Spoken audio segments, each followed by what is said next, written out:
Welcome to the next edition of Between Two FARS. I'm Warneke Miller, once again here with the illustrious Robert Tepfer, talking to you about all things related to federal procurement. Today we're going to talk a little bit about the importance of the use of templates during the source selection process and some of the risks that are involved with using such templates. Bob, what sort of templates might be used during a source selection process? Well, templates effectively are you're just like a form book for procurement people. We've gone over a variety of issues that have to be addressed, whether or not it be at the PSM or the selection or the issue of competitive range. And those things are considerations that need to be in the record. The template does a couple things. It's the equivalent of a form book for attorneys, where we make certain that we address everything, and the template speaks to those issues and it has to be filled in. The second thing it does is it creates a record as to what our authorization was at the procurement strategy meeting or the competitive range determination, or for that matter the selection. It shows that we complied with the federal acquisition regulations at those stages, and that we have a consistency of authorization, of a solicitation is in compliance with that authorization, and then ultimately a contract or a selection and a contract that flows out of it. All right, so if I roughly translated that into layman's terms, it would be like a structure that legal or procurement or working together create that makes sure you're hitting all of the relevant legal and procedural points that need to be hit during a source selection process.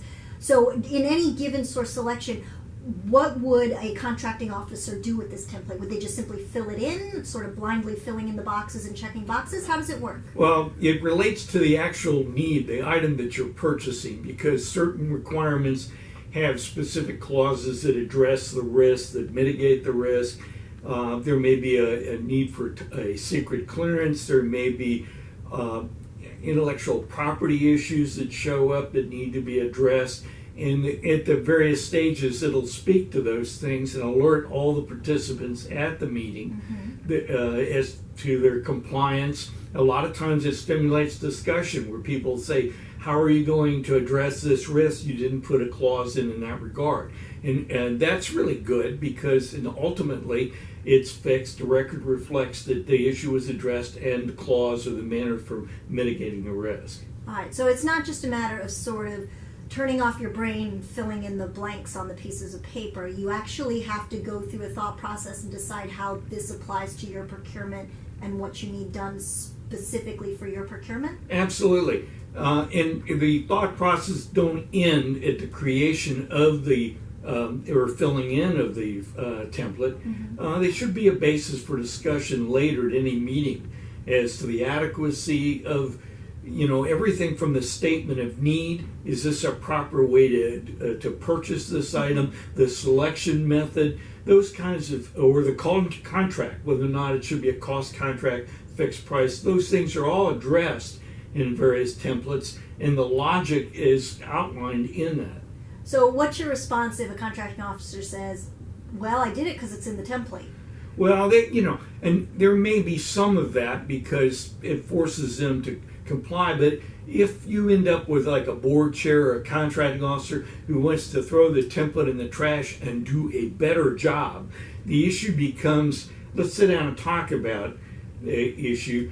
Templates are living, breathing instruments, and quite frequently there may be a case that comes out, we sit down and we say, wow, we better put another clause in there, or we have an issue that shows up, we have now a risk that we need to mitigate, and how are we going to do that? That's a kind of way that it kind of lives along with the way the FARS is written, the way the case law flows.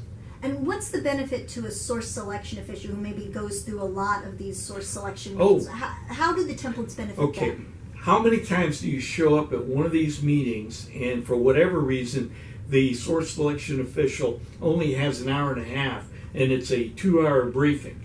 The template, the SSA routinely, she'll know where certain information needs to be in that template. So it saves them a lot of time from the standpoint if they're not saying, are you going to address this, with us saying, oh, that's in 3 more slides, because routinely they know how it flows, they know where the information should be, and it stimulates not only a good discussion, a more meaningful, efficient discussion. A much more efficient discussion.